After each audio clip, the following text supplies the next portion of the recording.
Osama Bin Laden death conspiracy theories. The death of Osama Bin Laden on May 2, 2011, gave rise to various conspiracy theories, hoaxes, and rumors. These include the ideas that Bin Laden had been dead for years or is still alive.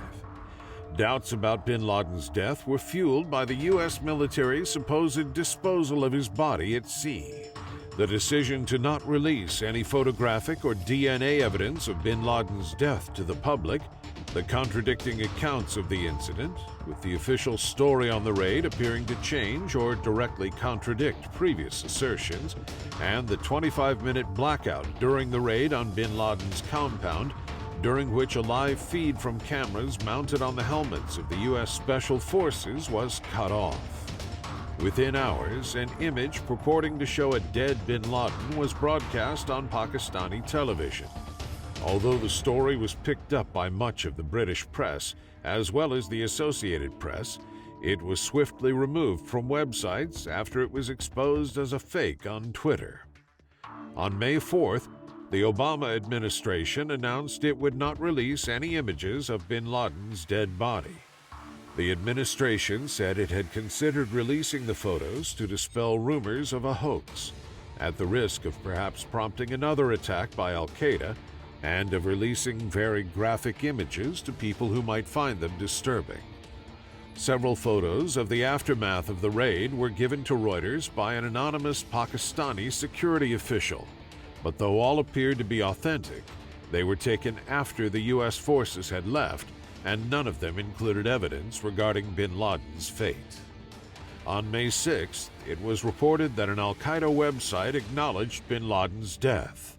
On May 11th, Republican Senator and Senate Armed Services Committee member Jim Inhofe stated that he had viewed gruesome photographs of Bin Laden's corpse and later confirmed that the body was him, adding, "He's history." On May 21st, 2015, journalist Seymour Hersh published a report claiming that Pakistan had kept Bin Laden under house arrest since 2006, that the U.S. had learned of Bin Laden's location through a Pakistani intelligence official and not through tracking a courier, and that elements of the Pakistani military aided the U.S. in killing Bin Laden. The White House denied Hersh's report. Lack of physical evidence.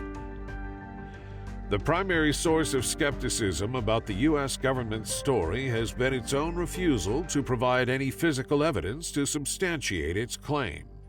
Although the Abbottabad raid has been described in great detail by U.S. officials, no physical evidence constituting actual proof of his death has been offered to the public, neither to journalists nor to independent third parties who have requested this information through the Freedom of Information Act, or FOIA. Numerous organizations filed FOIA requests seeking at least partial release of photographs, videos, and/or DNA test results, including the Associated Press, Reuters, CBS News, Judicial Watch, Politico, Fox News, Citizens United, and NPR. At the time of filing their FOIA request, the Associated Press said, "This information is important for the historical record. That's our view." Michael Oreskes, Senior Managing Editor, The Associated Press.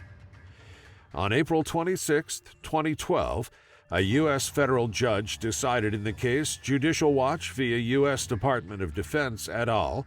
That the DoD did not need to release any evidence to the public. Burial at sea.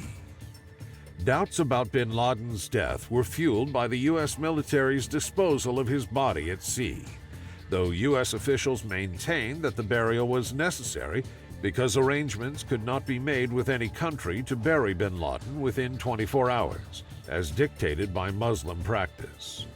The Muslim practice has not always been followed by the U.S. in the past. For example, the bodies of Uday Hussein and Qusay Hussein, sons of Saddam Hussein, were held for 11 days before being released for burial. In that instance, however, several Iraqi cities were reluctant to grant a gravesite for Saddam Hussein's sons. The decision to bury Bin Laden at sea was questioned by terrorists and by some 9/11 survivors and the relatives of the victims.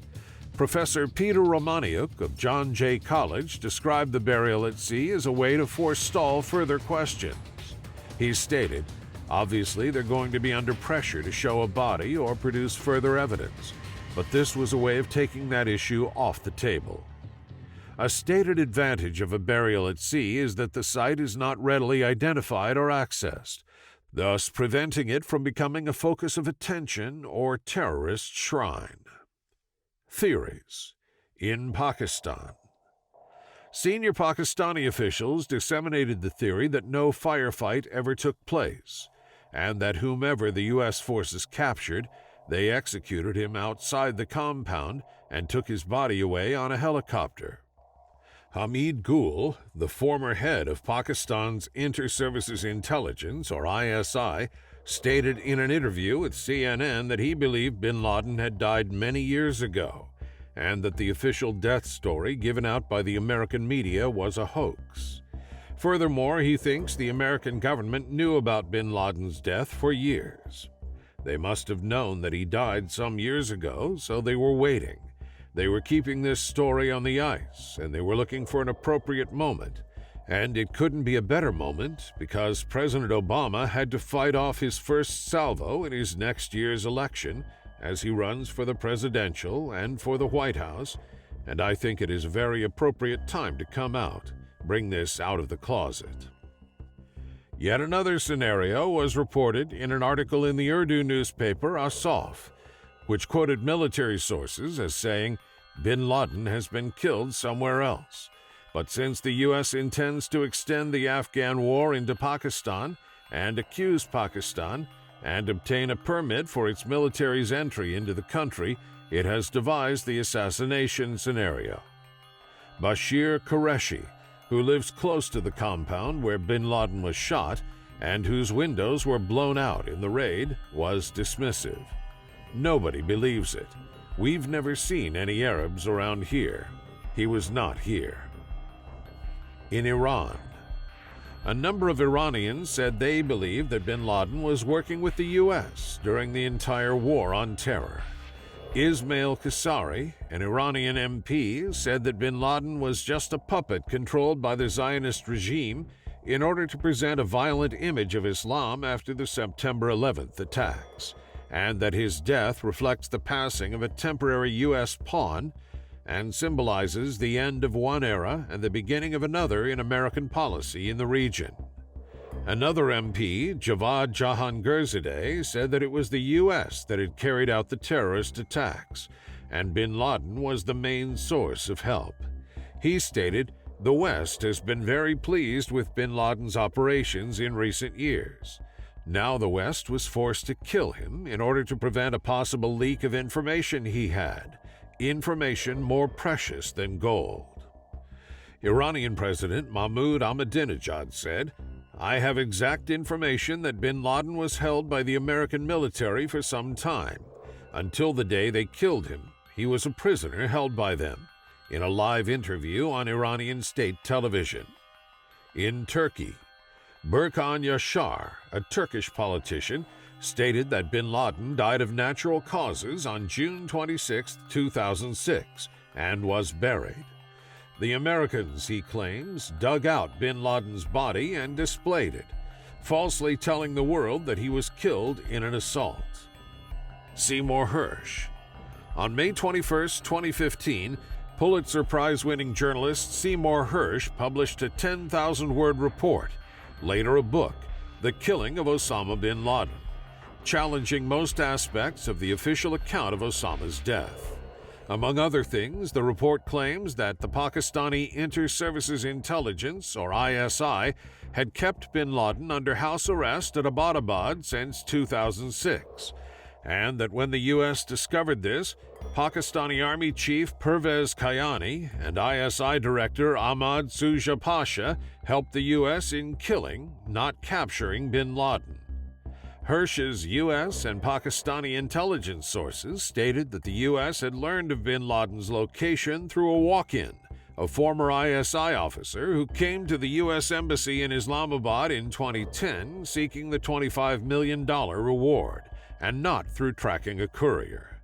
This claim had been previously reported by R.J. Hillhouse and was confirmed afterwards by NBC News.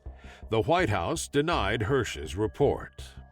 Pakistani journalist Ahmed Rashid, in the New York Review of Books, finds the cooperation between the CIA and ISI that Hersh describes inconceivable, in part because 2011 was the worst year in U.S.-Pakistani relations since the late 1980s, and hatred and mistrust between the CIA and ISI was acute, something Hersh does not mention in his article and book.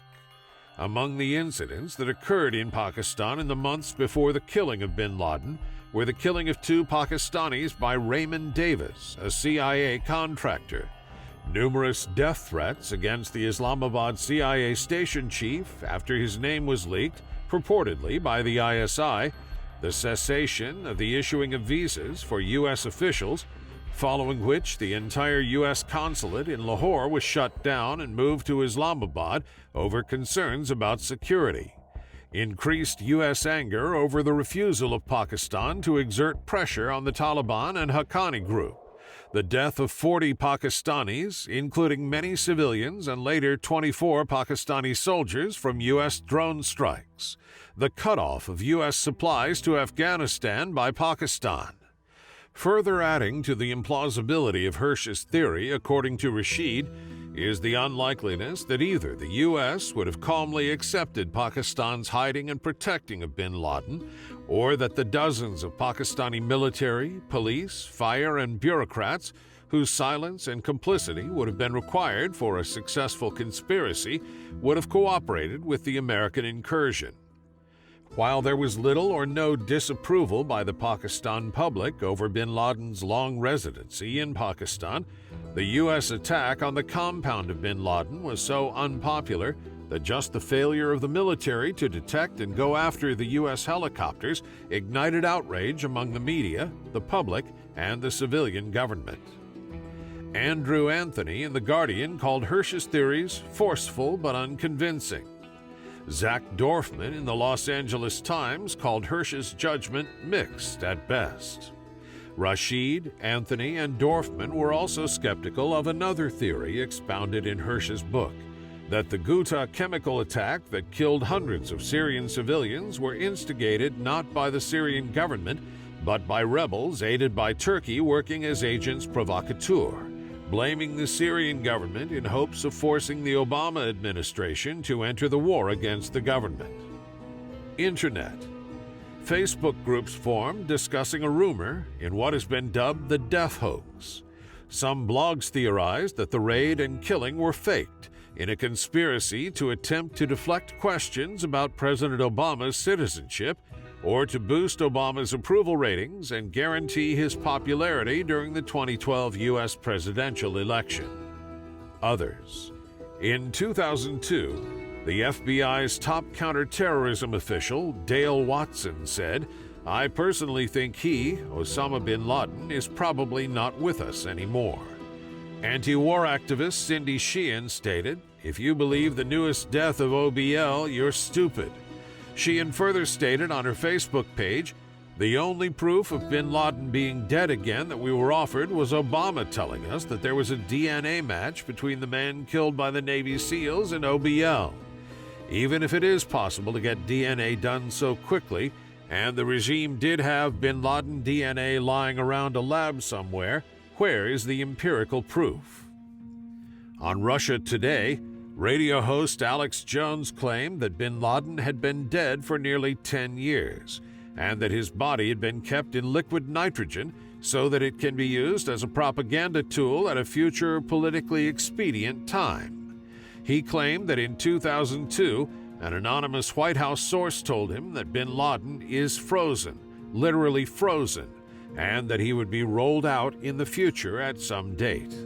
In a separate interview in 2002, Steve Pizenik told Jones that bin Laden had been dead for months. Jones also pointed to similar comments made by former Secretary of State Madeleine Albright in 2003. "Yes, we have been told by intelligence that they've got him. Bush may roll him out, but because they exposed that at the election, they didn't do it." Jones further voiced doubts about the official story of bin Laden's death on his radio show, telling his listeners, "My friends, this is a complete and total hoax." The Iranian network Press TV interviewed Webster Tarpley and Stephen Lendman, who both doubted the official story of bin Laden's death. Tarpley said he believed bin Laden had been dead for a long time. He also claimed that the public was deceived by a staged announcement.